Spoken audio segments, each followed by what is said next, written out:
பாசுரத்தோட விளக்கத்தை நம்ம தெரிஞ்சுக்கலாமா?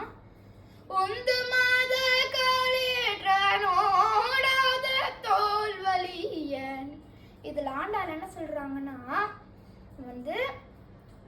மதநீர் வழிஞ்சு கொற்ற யானைகளுடையவனே மற்றும் போரில் பின்வாங்காத வலிமையான தோள்களுடையவனே அப்படின்னு சொல்றாங்க.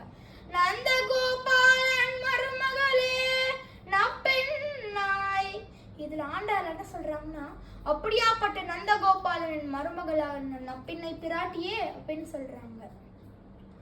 கந்தம் காமழும் கூந்தல் கந்தம் காமழும் குழலி கடை திறவாய். நப்பின்னை பிராட்டிக்கு ரொம்ப வாசனை மிகுந்த கூந்தல் உள்ளது. அப்படியாப்பட்ட நப்பின்னை பிராட்டியே கதவை தரங்க அப்படின்னு சொல்றாங்க. வந்தெங்கும் கோழி அழைத்தனகான். இதுல ஆண்டாள் என்ன சொல்றாங்கன்னா, காலங்காத்தால ஆயிடுச்சு அப்படின்னு சொல்றதுக்கு சொல்றாங்க, கோழிகள் எங்க பார்த்தாலும் கத்துது. மாதவி பந்தல் மேல் பல்கால் குயிலினங்கள் கூவினகான். இதுல ஆண்டாள் என்ன சொல்றாங்கன்னா, மாதவி பூக்களுடைய பந்தல் மேல் பலவிதமான குயில்கள் கீச் கீச்ன்னு சத்தம் போடுகிறது அப்படின்னு சொல்றாங்க. பந்தால் விரலியுன் மைத்துனன் பேர் பாட.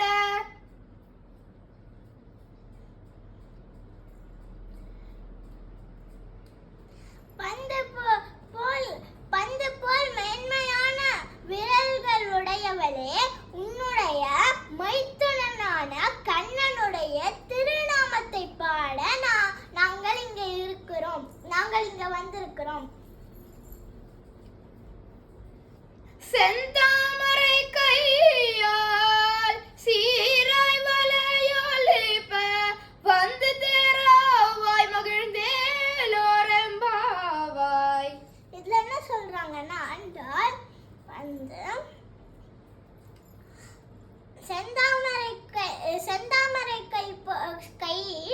செந்தாமரை கையில் அந்த வளையல்கள் கலகலக் என்று சத்தம் ஒலிக்கிற வழியே அந்த கதவை மகிழ்ச்சியோட திறந்து எங்களையும் மகிழ்ச்சியாக்கு.